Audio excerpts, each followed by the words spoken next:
Due to the graphic nature of this program, viewer discretion is advised.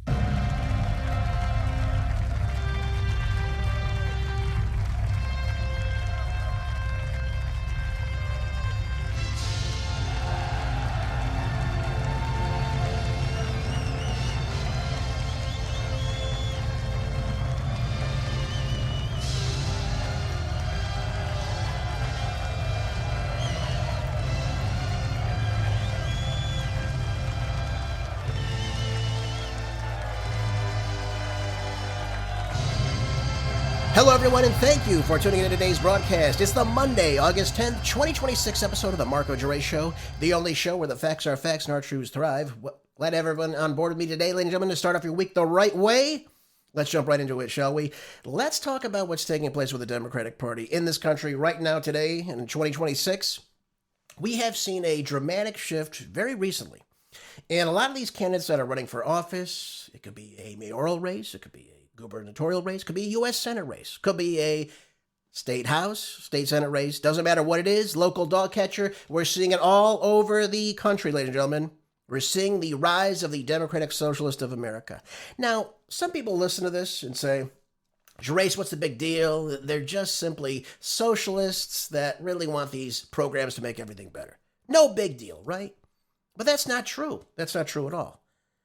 The Democratic Socialists of America are nothing more than a front for communism in the United States.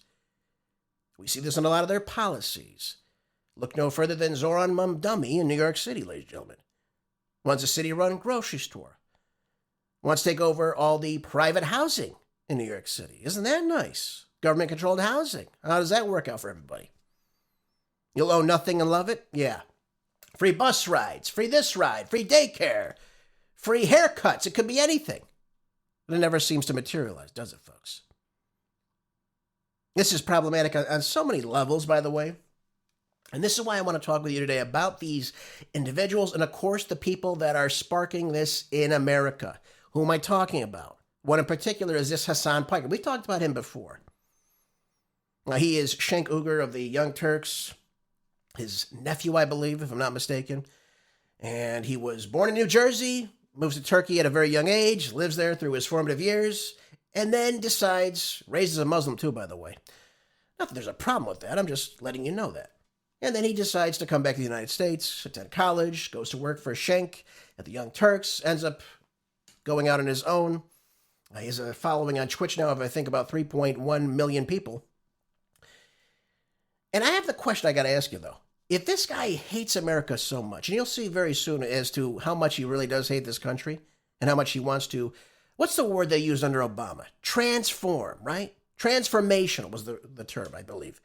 Obama could do something transformational. That's what we kept hearing about.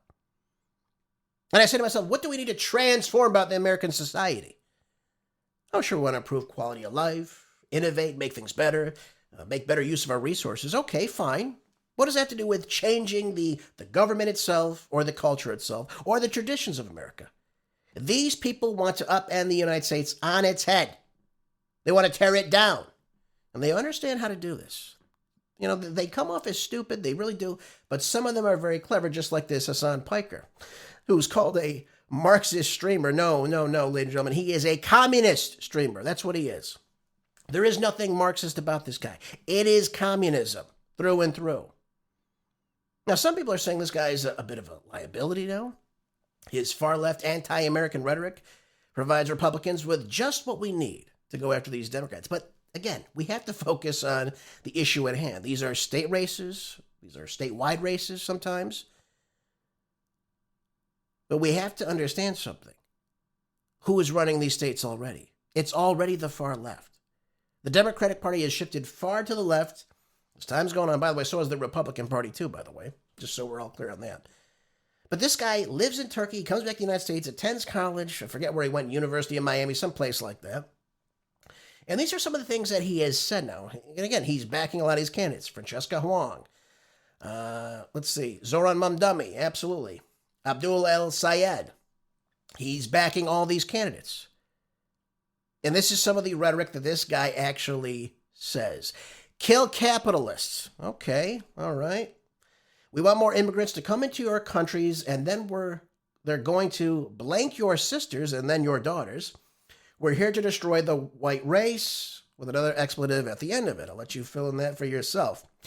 Overall, my favorite flag is Hezbollah. America deserved 9/11. I do not support the United States of America. I don't have any sort of patriotism in my heart for America. Okay, all right. So again, let me understand this. This guy obviously doesn't like the country. I mean, he's very adamant about saying this to everybody. I don't think there's any doubt about that, is there? Then let me ask you the question, why? Why would you leave Turkey? I guess Turkey's better than the United States in his mind. Why would you leave Turkey, where you're from, where you grew up, and then you come back to the United States and stay here? You come here for college, and then you stay in the United States. He's got a $2.7 million home in West Hollywood. That's not too bad in California, ladies and gentlemen, to buy a home when you're 35 years old. I think he bought it when he was 30, though.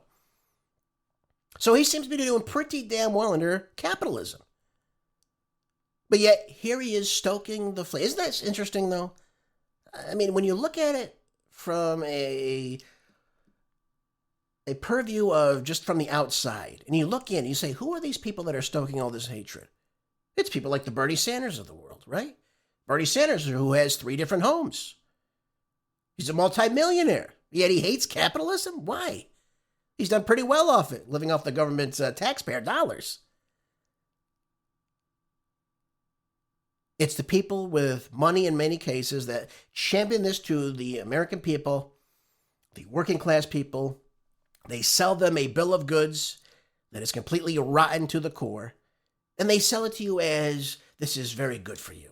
We're going to go after those awful, awful rich people, the top 10 or 1%, right? We'll go after them. We'll tax the hell out of them, and everyone will have this redistribution of wealth, and everyone's going to have this money. Everyone's going to have a piece of the pie now. Everybody.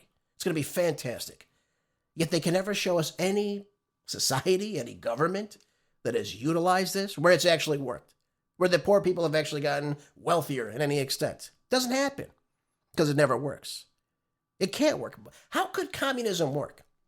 That's what I want to know. How would communism actually work?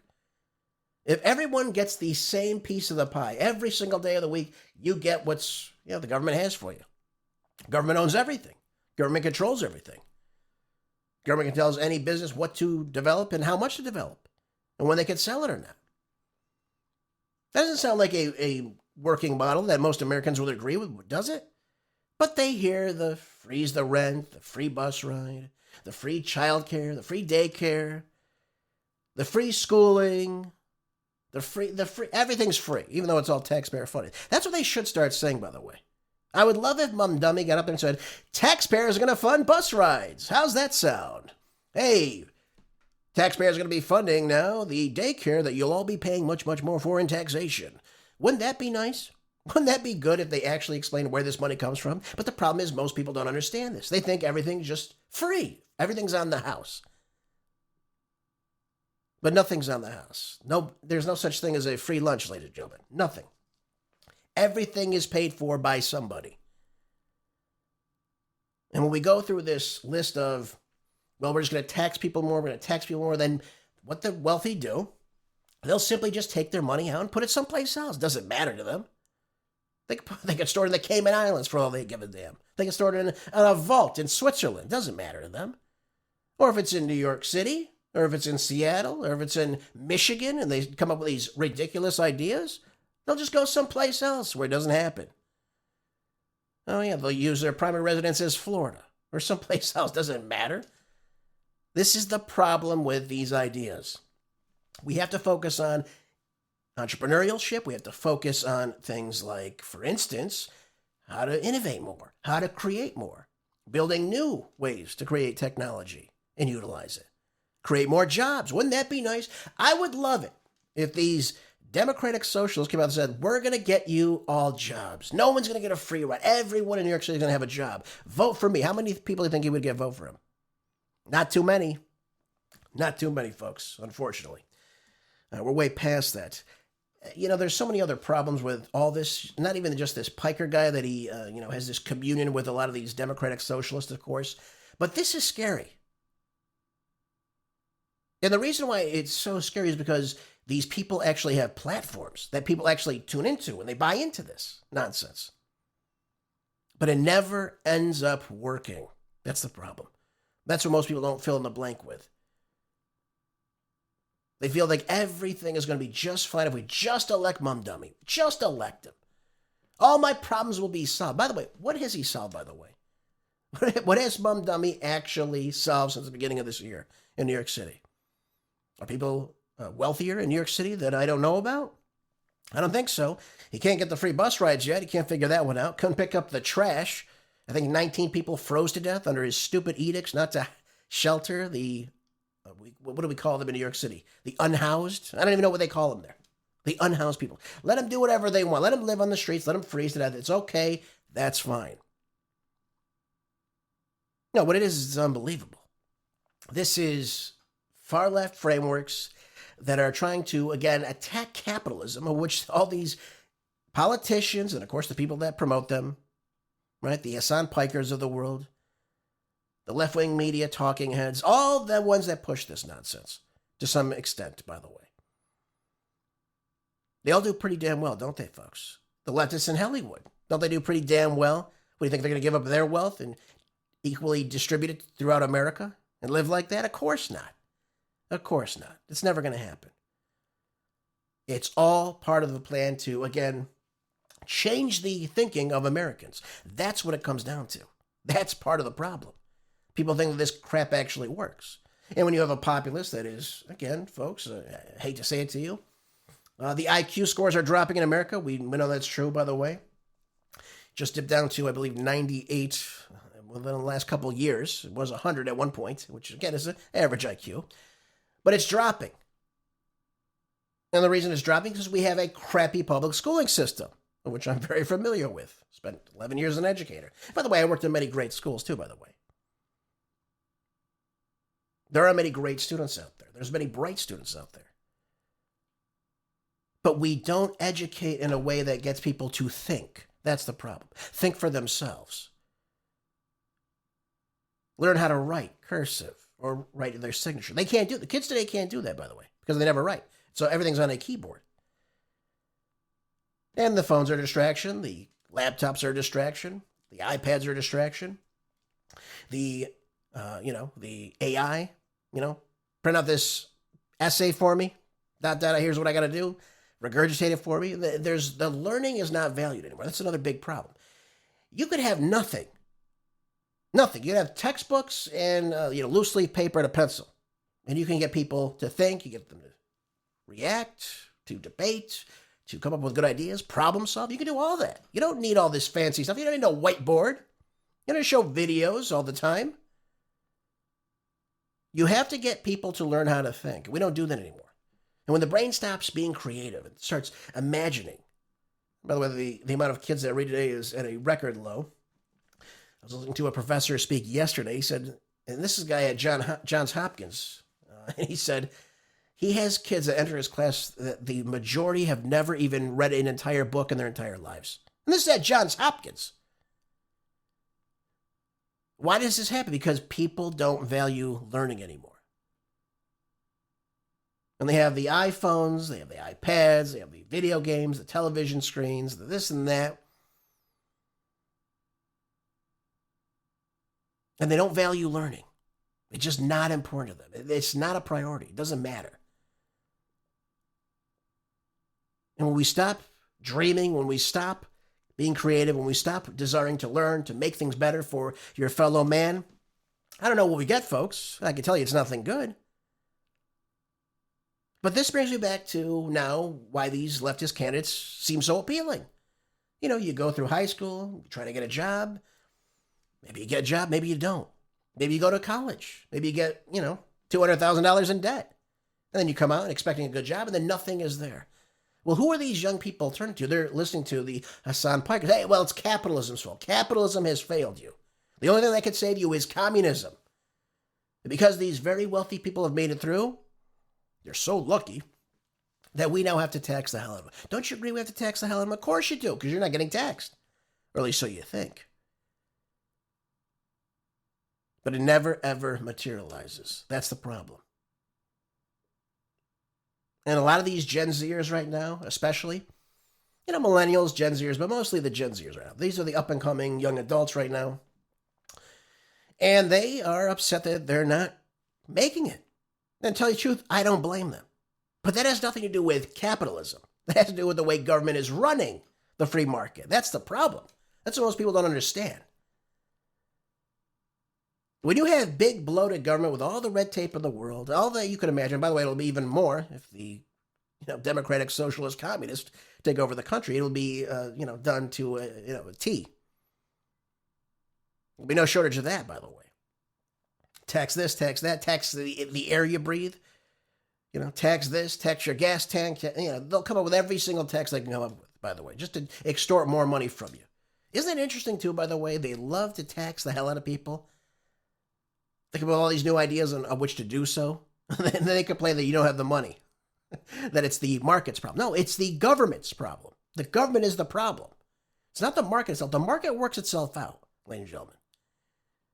It is the people that get in the way of that. When the government has the brilliant idea to get into health care, for instance. Under Obamacare, right? We're supposed to have the Affordable Care Act. We want things to become more affordable. Sounds nice. But what was the end result of that? You see these premiums beginning to surge out of control, even for the people in this program that are getting assistance from the government itself. And everyone's premiums went up as a result of that.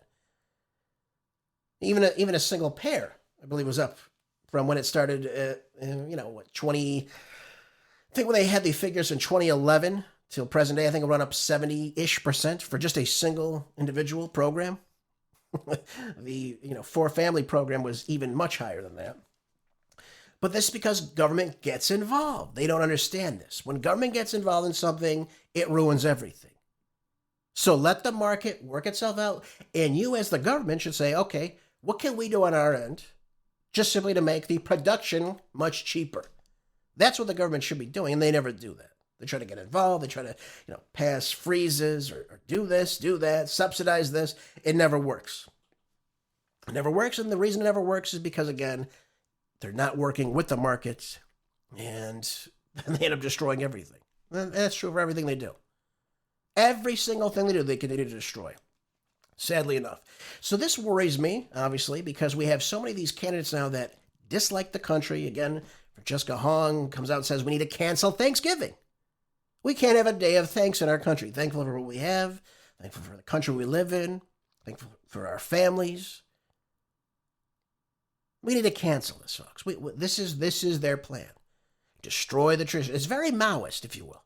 Now, if we're going to call these people anything, they're very Maoist. But you have people now, this Piker coming out saying that America deserves 9/11, that the capitalist blood should spill in the streets. It's unbelievable. Now, why are you here? Why'd you buy a home in California for $2.7 million? And how'd you get the money, by the way?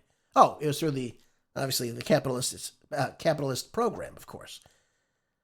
Doesn't complain about that, does he? That he can buy a house? No, never complains about that. I'd love to know what kind of car he drives, too, by the way. I doubt it's a shoebox, if I will say so. Maybe he uses public transportation in L.A. Who knows, folks? I doubt it, but who knows? Who knows, right?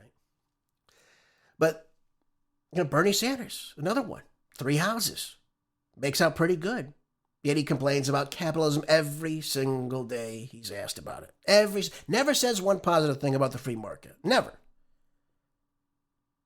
Because it's all about 2 things. Power and control. And he wants to be the person in charge of that power and that control.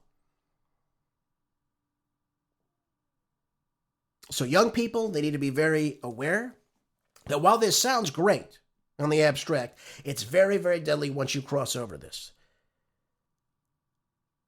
You can promise bike lanes and free bus rides and this and that in your city and then say, it's all free. Well, somebody's got to pay for that. And when the wealthy people decide to leave, like we see out of California now, the issuance of this wealth tax that Gavin Newsom himself is even not behind, but again, these Sacramento Democrats are all about this. They're causing people to flee the state. They're saying, listen, I'm just going to get the hell out of here. Well, I'm going to take my billion-dollar company and just leave. I don't need to stay here. I like staying here. It's a beautiful state, California. A lot of great people in California, too. But the government sucks. The government gets in the way. And people go for greener pastures instead of fighting many of the Much of the time, unfortunately. And then, of course, they import more people. It becomes a sanctuary state, sanctuary city. And then you get these people that come and say, oh, okay, well, I'm not working anyway, so I'll vote for more free stuff. Yeah, sure, works, great. Cancel Thanksgiving? Whatever, I don't care. What's that anyways? This is the problem. And you're electing people that want to tear down the traditions, tear down the customs, tear down the system of which we base our monetary system. And this is the collapse of the country, folks. I mean, this is it. This is the collapse of the country. When you have people like this here that say these types of vitriolic things time and time again.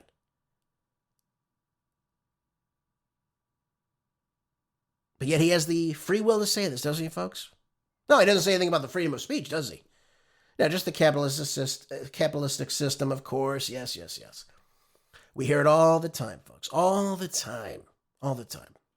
Time and time again, unfortunately.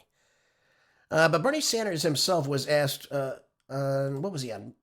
He was on Disgrace the Nation. Yep. He was with Margaret Brennan. Yep, good old Margaret Brennan. And he was asked about these Democratic Socialists. Okay, again, he's an alleged Democratic Socialist. He's a communist, right? He runs as an independent, runs as a harmless old guy, right? Right? Like a grandfather figure. That's who Bernie Sanders pretends to be. The loving grandfather, just cares about everybody so much. Forget the fact that Bernie Sanders has been in government since, 1991? And whose life besides his has he made better? Yeah, don't hold your breath trying to figure that one out. Anyways, he was asked about this, asked about some of these races, and this is what the genius himself had to say. Take a listen. I think what we're seeing in Minnesota, Margaret, in Michigan, and all across this country is that people understand that we're living with an economy that is rigged. You have working families, 60% of our people living paycheck to paycheck. People can't afford groceries, housing, healthcare, basic necessities of life. And at the same time, they're seeing the richest people in this country become even richer. People are tired of the status quo politics and establishment policies. They want real change. And Peggy Flanagan is about bringing about real change, standing up to the big money interests. There is a reason why the super PACs and the billionaires are flooding Minnesota with all kinds of money. Same thing as Michigan. They don't want somebody to stand up for the working class in Minnesota. Now, let me ask you this. Was the system rigged back in 1991 when Bernie Sanders ran? Or 60% of the people, he says, were living paycheck to paycheck today. Was that true in 1991 when he took office? I don't think so. Were homes as unaffordable as they are today as they were in 1991? No, they weren't. They were much more affordable then. So let me argue this position. In the 35 years since Grandpa Bernie was elected to Congress, first the U.S. House, Vermont, and then, of course, the U.S. Senate, has he made things more affordable for the American people? The answer is no. It's an astounding no. Has he gotten wealthier? Yes, he has. So can he explain that? Can Bernie Sanders explain how he's gotten so much wealthier? And why hasn't Bernie Sanders given up one of his homes? I really want to know this. He's an ardent communist. Why would he not give up some of his homes and share them with the people of Vermont? Why not, folks? Why not? It's amazing. Amazing people still buying this. But one of the things he said was actually true. He did say that the wealthy people are getting wealthy. That is true. There's no doubt about that. No doubt about that at all. But what is he doing in order to combat this? What program has he sponsored? What bill has he written? And the answer is absolutely nothing. Now, I'm looking at an article right here in Moneywise, too, just to bring you over to what Bernie is saying. American wages plummet to 43% of the national income, right? This is the lowest level since the Great Depression. So what's going on here? What's causing this? That's what we need to ask ourselves. We're seeing American workers are getting smaller and smaller slices of the American pie right now. And some people are blaming it on, well, the government. Absolutely. This is the government's fault. The government controls all this. Yes. But some people are blaming it on President Richard Nixon, among other people. Now, I blame the Fed first and foremost, by the way. We saw this rapid devaluing of the dollar right away once the Fed was created back in 1913. And instead of having a dollar equal, what it is, a dollar, now it's worth whatever it is in gold, $1's worth of gold, dollar bill. That's how it worked out. There was a system in place there. But was it really Richard Nixon's fault? That's the problem here. That's the problem. But we have to look at exactly what's going on. Now, we could look at stats here that say, of course, the Bureau of Labor Statistics found that wages and salaries rose by 3.2% over the last 12 months leading up to June of 2026. The problem is, they don't tell you this, the hidden tax within, and that is inflation, folks. Inflation, year over year, from June of 2025 to 2026, was 4.2%. So you're now paying a percentage more than you were a year ago. There you go. So you're trying to catch up now. You got to make up for that 1% now. You see how this works, folks? And this, by the way, this doesn't just happen when Donald Trump became president, or even Joe Biden, or even Barry Honolulu. It happened long ago. The devaluing of the currency over many, many decades to where we are now. And it's getting worse and worse every single year. There are many different reasons for this. Number one, we have the Congress, the Senate. It's been like drunken sailors, time and time again, every single year. More spending for this, more spending for that, more this, more that. We can't pay our bills, and of course we have to end up borrowing money. Now we're sitting at, $40 trillion worth of debt? I believe it was $5.8 trillion in 2001, if I'm not mistaken, when Bush first took office in January. Look at the amount of money we have spent in the last 25 years. Just think about that for a moment. In 25 years, we spent roughly almost $35 trillion, most of it being on wars. The rest going to these social programs, by and large. Meanwhile, our infrastructure continues to get worse and worse. I was listening to Judge Andrew Napolitano a couple of weeks ago. He had been in Italy and Switzerland, I believe, and he said the roads were immaculate. They were pristine. No bumps, no potholes, no this, no that.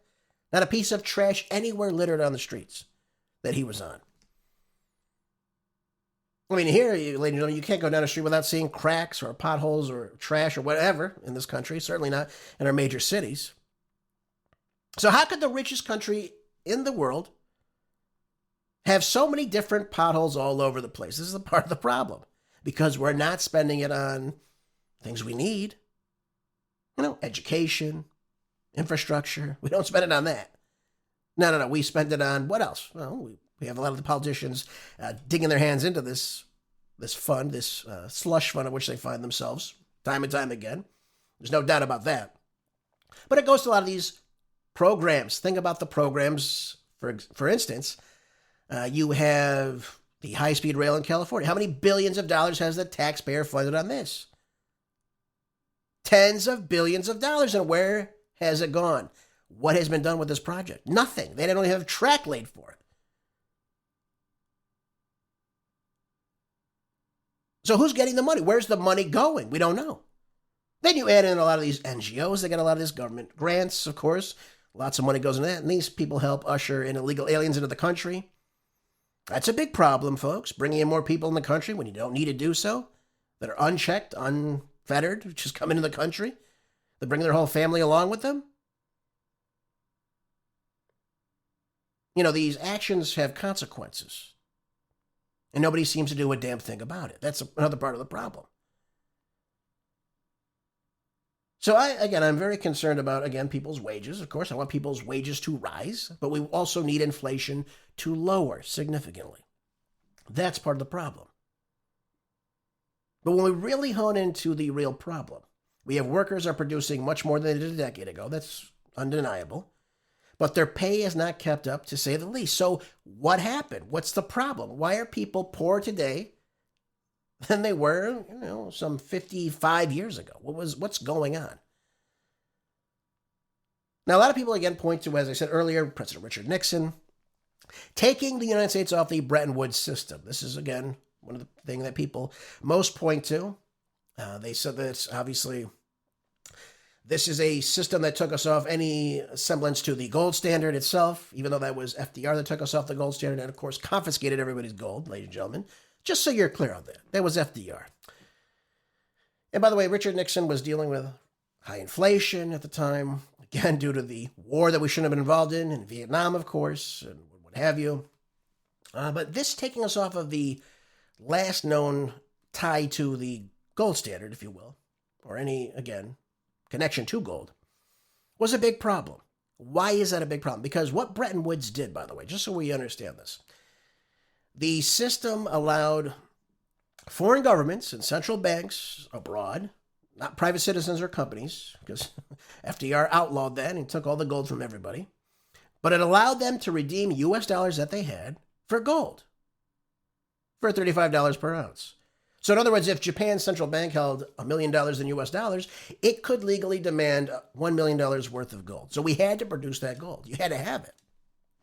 Once that system went out and it was gone, well, then it allowed, I guess, the Fed to just do whatever the hell they want. There was no dollar gold convertibility anymore. So they could just keep printing out. And we've seen this time and time again. The debt gets worse and worse. It's never balanced. We just print more money out of thin air. And nothing ever seems to be done about it. That's the problem. That's why we're in the situation we're in. We are living higher than what our means should really be. That's the problem. Now, we're allowed to do that because of the U.S. being the petrodollar. That was a big case for this. People wanted the dollar bills, so it made the dollar, obviously, the world reserve currency. That's being phased out right now. That's another major problem a lot of people aren't talking about. The dollar itself is being phased out right now. I mean, again, now you have Bretton Woods completely gone. It has been gone for roughly 55 years. And again, you have a Fed that's out of control. The Fed doesn't answer to anybody. It's an independent bank. Just so we all understand that, folks. That's what the Fed is. So if we decide, hey, we want this $1.5 trillion National Defense Authorization Act, boom, here we go. It's signed in by the Congress, signed in by the president. Everyone votes on it. Everyone's happy to go. Where are we going to get the money from? We don't tax people enough to fund all this. So we got to print some more out. So we print out $1.5 trillion worth of currency. We just let that float around. Well, ladies and gentlemen, once you have more dollars chasing the same amount of goods, prices have to rise. Prices must rise. They have to. That's just basic economics. And so while we can point to taking us off the last connection to the gold standard, which, by the way, Henry Kissinger pushed President Nixon to do, by the way. Just wanted to share that with you. The problem with it was we didn't allow the dollar to be backed by anything. So it wasn't like it was the dollar bills were backed by our GDP, for instance, right? If that makes sense to you. We didn't do that. And so we just kept printing, and that's what it became. Then you had these social welfare programs on. Then you had, again, the spending that Congress does routinely. A lot of this goes in people's pockets. Doesn't go to what it's supposed to go to. Look at a lot of the fraud that's going on in this country, by the way. It's unbelievable. Absolutely unbelievable. So when we're talking about wages plummeting over time, that makes sense. Because you're not keeping up with the inflation that goes along with it. That's part of the problem. That's what most people don't talk about. By the way, I was looking up yesterday as well. The U.S. dollar today is, I believe, 3,200% of what it was worth back in 1913. That's how much we've lost in terms of what the dollar can purchase. I mean, it's unbelievable, folks. So it's worth a couple pennies, perhaps. That's what they say, at least. So you are paying more for the same damn good. So if you bought a loaf of bread in 1913 for 5 cents, what's a loaf of bread today? $4 or $5? I mean, that's the difference. That's the difference. Then you had regulations, you had this tax, that tax, and these businesses say, listen, we can't make it. We've got to either raise prices or pay people less money. That's what it all comes down to, folks. That's what it is. And nobody tells you about it, unfortunately. But this is part of the problem. This is the real part of the problem. We print and print and print, and nothing comes from it. But again, once that money's out there in circulation, it has to be accounted for. So never forget, more dollars chasing the same amount of goods in the country, prices have to go up, folks. And by the way, there are other examples of this too, by the way. If you bring in 20 million illegal aliens under Joe Biden's reign of terror with the same amount of housing or barely create more housing, the price of housing has to go up. And just basic economics. It has to happen. You can't get away from that. So yeah, sure, it's just a foundation with wood and God knows paint on it, but that's going to cost you a hell of a lot more as a result of that. That's another part of the problem, too. When you have 100 million illegal aliens and or expired visa holders in the country taking up housing, that's going to put a massive strain on the housing. So those houses are probably, at best, or I'd say probably at least, 30% more than what they should be right now, at least. It's all part of the plan, folks. Get you out of the system. That's what it's all about. By the way, too, since I mentioned fraud, I thought this article would be great to bring up right now as well before we talk about what President Trump's doing with Birthright citizenship, another major issue as to why things are so expensive in this country, folks. This comes from Slate News. It says that fraud investigations show a clear pattern of Somali migrants stealing from the taxpayers. Well, no kidding. No kidding. Well, this might be one of the best things that the Trump administration is actually doing right now.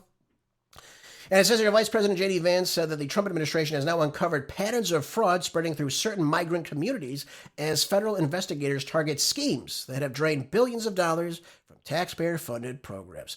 See that? Taxpayer-funded programs. You pay the government money, they take your money, and they give it to somebody else. Isn't that nice? Robbing Peter to pay Paul. Wonderful. Now, Vance, who Trump obviously appointed to this position for this anti-fraud task, had told Fox News that investigators had found fraud spreading quickly through the Somali communities once individuals discovered weakness in government benefit programs. And again, why do we have a government benefit program? Now, if people want to start a daycare center or a whatever center, doesn't matter what it is, why don't they go through a bank? Take out a loan? Why don't they go that route? Why does the government have to just dish out people's money to other people? People that didn't work for it, people that didn't earn it, and people that are not using it for what they say they're going to use it for. Doesn't that seem a little bit stupid, folks? I think you'd agree with me on that one. But Vance said you see these patterns certainly with these types of communities, of course, these immigrant communities right now. And he said you could just claim that you have children, there's no verification, then word spreads like wildfire, and of course these programs get tapped into by the same members of that community, and they make lots of money. Now, what did he find? This is going to cause you to, get sick to your stomach. Vance says that there's $230 billion in fraud that have been uncovered as of late. By the way, I want to see these people arrested, by the way. Can you imagine that? You show up as a Somali migrant to the country, and your only task is to continue to rip off the government? You get to buy designer clothes, buy a nice car, live in a nice home, and you don't do anything but take from the federal government. Ladies and gentlemen, it is time that the people that are doing this, anybody that's doing this too, by the way, either is jailed or they are deported. We don't need this happening in the country right now. Bringing in people from the third world just to come here and leech off the system, take our taxpayer dollars, and just live high on the hog and produce absolutely nothing? Now, if anyone is here as either temporary status, an immigrant, I don't care what they are. If they come like that into the country seeking refuge, and of course they go through asylum, and then they come and start doing this, it's time to go back. It's time. It's over with. I don't care where you're from. And if you are a U.S. citizen doing this, you belong in prison. How about that?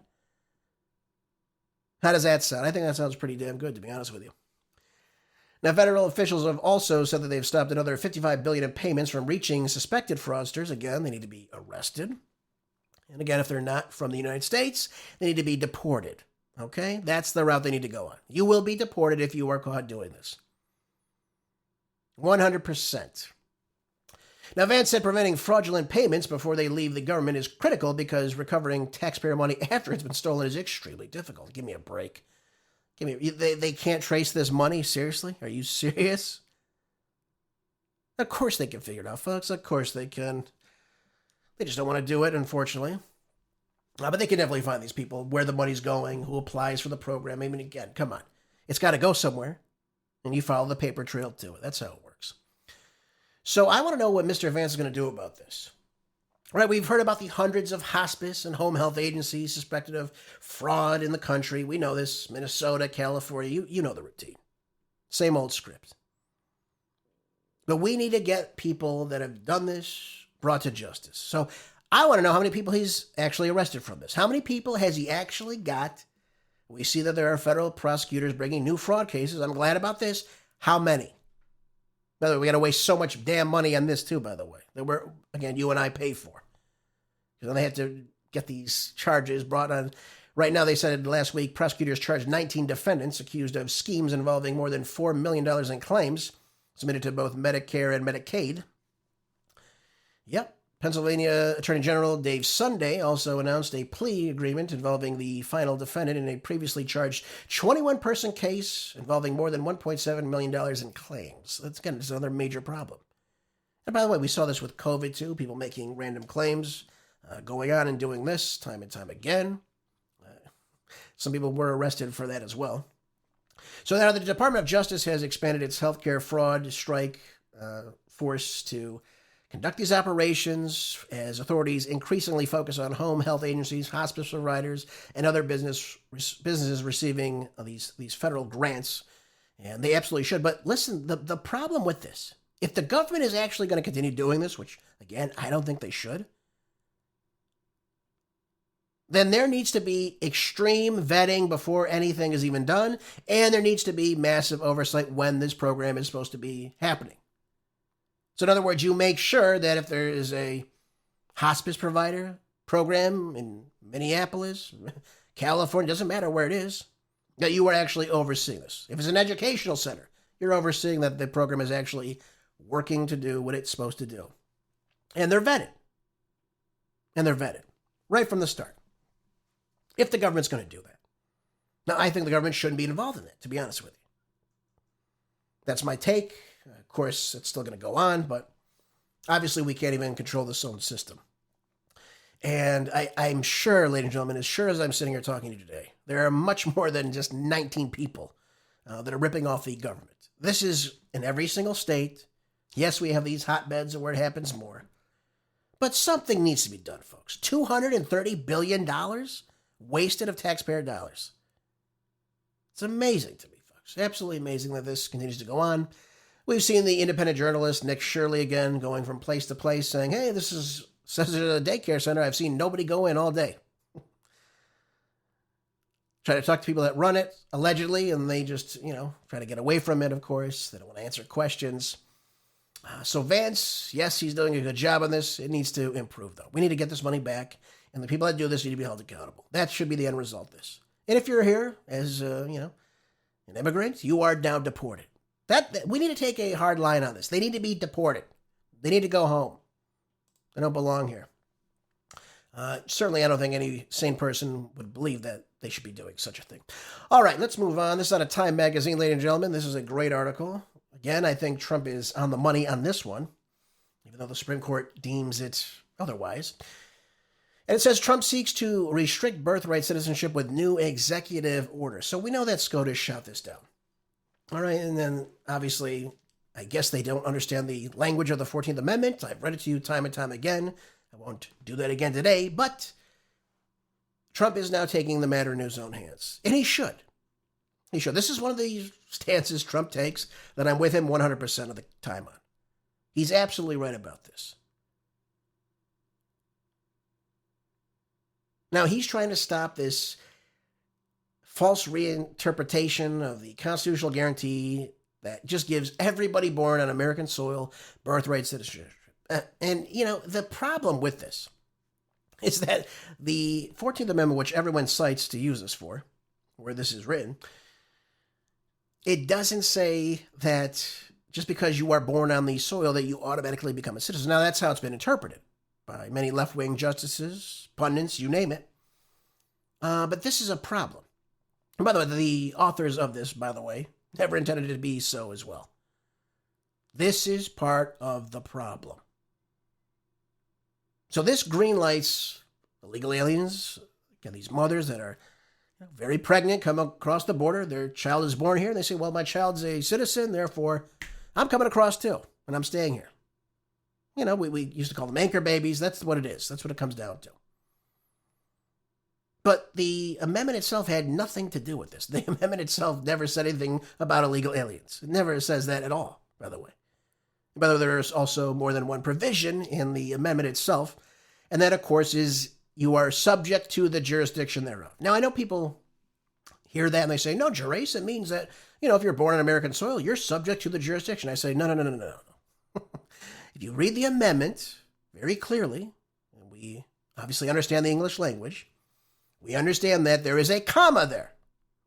So in other words, you are born on American soil, comma, and subject to the jurisdiction thereof, comma. Then you go on to the rest of the amendment. So there's two things that are necessary. Yes, you have to be born on American soil.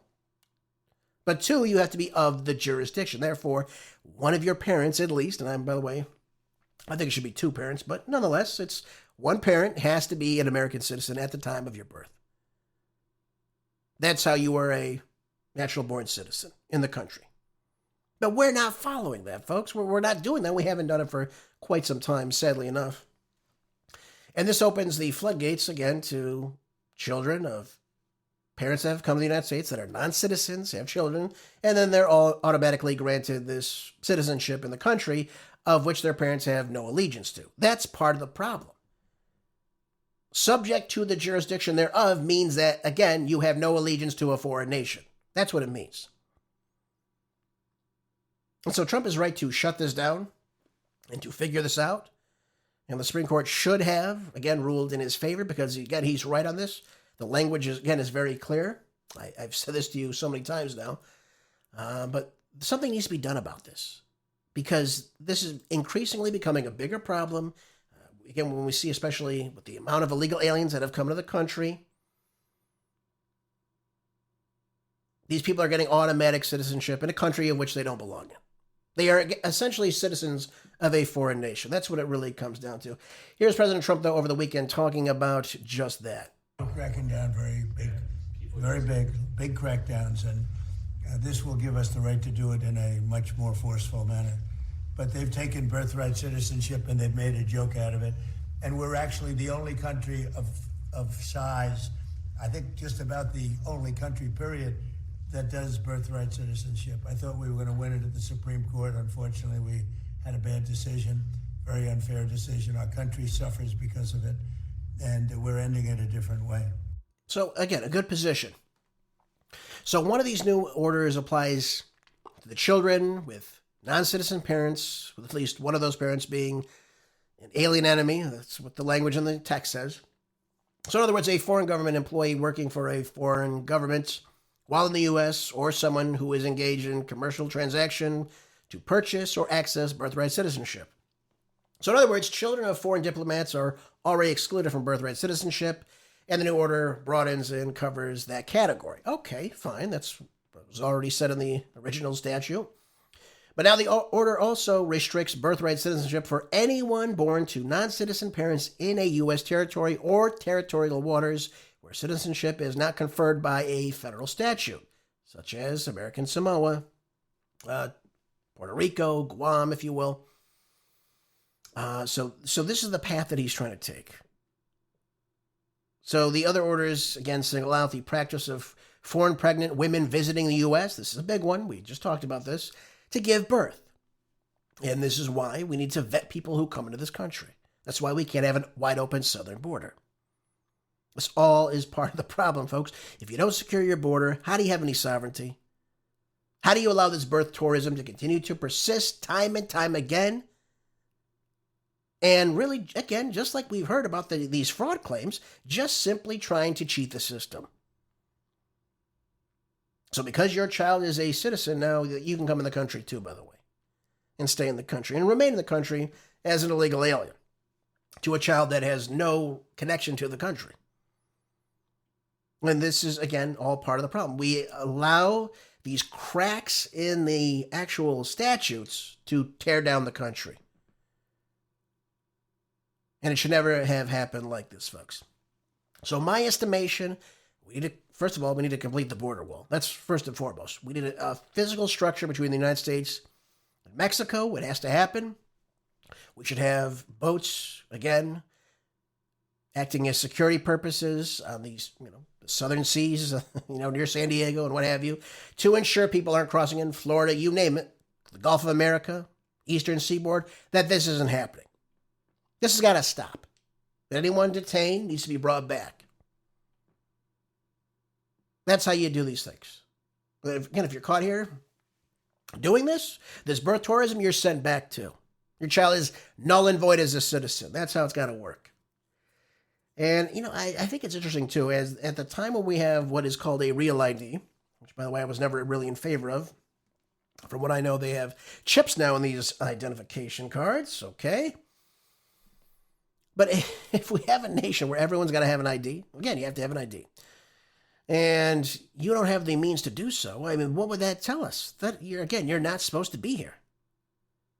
Yet, the only thing that they want you to not have an ID for, of course, is to vote the same policies into practice that are lenient, again, to illegal aliens, or you have like a state government like California's, like Gavin Newsom, who certainly hates the people of California, to take taxpayer money of people in the state and give it to illegal aliens so they can access freer health care. We hear this time and time again, folks. So Trump is right on this. I hope he will work on this very closely and, again, put this into effect. Make it null and void that if you have a child born here and you are an illegal alien and you have no right to be in this country, your child is an illegal alien. And you have to crack down on the hospitals as well. That's the way it's got to work. I hate to sound, upset about this, but this is our country, folks. And no country can survive this type of invasion. And finally, people are starting to wake up to the fact. Again, it's been a problem for decades, and it's got to stop very, very soon. What else has to stop, too, folks, by the way? This war in Iran. It's got to stop. And it was somewhat of an uneventful weekend, ladies and gentlemen. There was no fighting, thank God for that. But Iran has made some new provisions made known to the United States, and they're taking it in a little step further. They're really starting to push this. This comes out of the Telegraph. It says that Iran is now demanding financial compensation for the war before it reopens the Strait of Hormuz, a last-minute concession that dampens hopes of an imminent deal. Now, the speculation has been building for days that an agreement was emerging that would restore the safe passage and the vital sea lanes in the Strait of Hormuz. But Foreign Minister Arachi has come out now and said that the deal was close. Reopening the strait would depend on other conditions. So in other words, they're going back really to the Memorandum of Understanding. They're saying, listen, if you want passage, if you want American ships or ships going to America, you've got to come and you've got to play ball with us. Otherwise, it's shut off to you. We're going to use the Persian Gulf Strait Authority system that we have in place. We're now implementing it right now. You'll give us your, who owns the ship, where the ship's going, what's on the vessel, who's on the vessel itself, the final destination, and so on and so forth. Now, they haven't issued the fees yet, but I do imagine that will happen very soon. So the Iranians are moving without us. They're just going forward.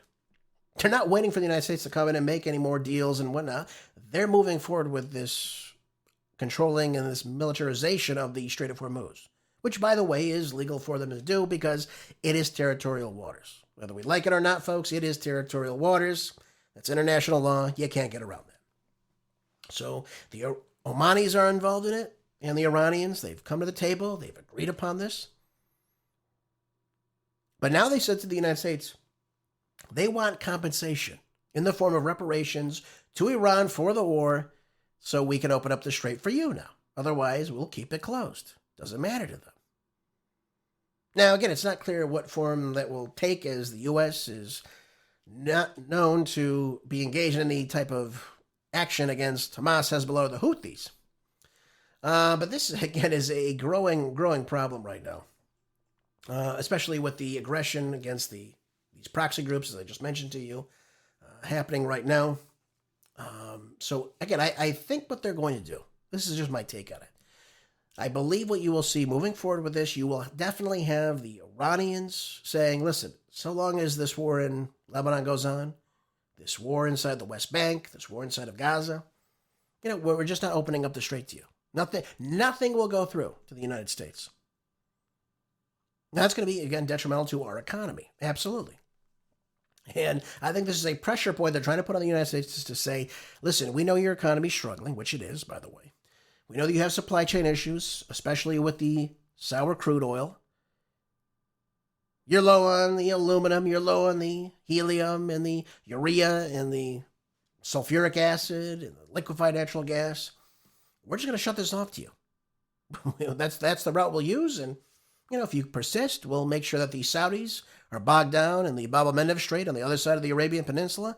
And this is the way it's going to go. They're trying to squeeze as many concessions out of President Trump as possible. And, again, they're sticking to what they said in the very beginning. I think that's the key point here. They want what's in the Memorandum of Understanding. So in other words, they want the sanctions dropped. They want the reconstruction costs for this war that we illegally waged upon them. They want their frozen assets back, and they want this war inside of Lebanon particularly to stop. So they want Israel to stop their invasion on southern Lebanon, which, by the way, Israel has, again, said that they're not going to do. Heck, over the weekend, I think it was Israel that said that they're not agreeing to the 15-point plan with Hamas either. So there's that as well. So no shortage of chaos in the Middle East, ladies and gentlemen, as always. So I'm very intrigued about what President Trump is going to do next. What will he do? Now, Trump originally said that he believed that the strait is once again open and Americans can surveil any future nuclear activity from afar and take actions if needed. Well, folks, it's funny. Bloomberg has this article out too today. And it said now that President Donald Trump has signaled that he's prepared to let economic pressure on Iran build rather than launch fresh military strikes. So in other words, he was talking about how last week he was just ready to go in and hit him hard. And it was going to be the hardest thing since World War II. Again, whatever that means. I don't know what that meant. And then he just backed off. Now, it could be because we're extremely low in munitions, which, again, I've been told time and time again, despite President Trump reassuring that we have, these endless stockpiles of other types of missiles. Again, I don't know what effect that would have on the Iranians. We're still seeing the talking heads coming out on Fox News and OAN and all over the place talking about how we need to bomb them again and resume the bombing, hit them harder. That's their only response, just like Bernie Sanders. Right? Bernie Sanders, the only thing he can say is tax, tax, tax. Tax the millionaires and tax the billionaires. Tax them again. Okay. Everything will be fine. We'll tax everybody. We'll tax everyone 100% if we need to make sure everybody has the same amount of money sitting in the bank. I am excluded, though, because I work for the government. That's Bernie Sanders in a nutshell. So the same thing coming from the pundits on the right. I don't understand this position. We've hit him hard already. Hasn't caused regime change. Hasn't caused the Iranian people to waver. Hasn't cracked anything, by the way. Even the threats of destroying all the infrastructure. And I think a lot of it has to do with, obviously, Saudi Arabia having a say in this, the UAE, among other countries, Qatar, again, is very close to the United States to some degree, saying to the president that, listen, if you go through this campaign of striking, what that's going to do is it's going to cause them to strike us. It's going to cause them to strike our energy infrastructure. And if that does take place, then we're in lots of trouble right now. Nothing is going to improve inside these countries. And then they're going to have lots of reconstruction, lots of rebuilding. So I think Trump has really come to understand that, yes, the economy is an issue. He cannot get around this. Now, he could say that the Iranian economy is in shambles. He can say they're going to put sanctions on, just like we're going to put sanctions on Russia right now. Well, that's another beauty of a deal that's coming out right now. In a time of inflation, we're coming out now and talking about putting on more sanctions on the Russians right now. This is all while oil is beginning to rise, ladies and gentlemen. It's up 4.23%. Brent crude today, $87 per barrel, just over it. Now we're going to put sanctions on Russia, just like we're going to reinstitute sanctions on Iranians. It's only going to cause the economy, the global economy, to continue to worsen as time goes on, so long as this goes on, folks. And again, there's no other way I could say that to you, so we'll have to leave it at that. I got to run, ladies and gentlemen, and close out today's show. Thank you for being here as always. Please share the show if you can. Make sure you're always staying prepped. Enjoy the rest of your day. I'll see you back here tomorrow as always. Until then, be good, stay busy. God bless.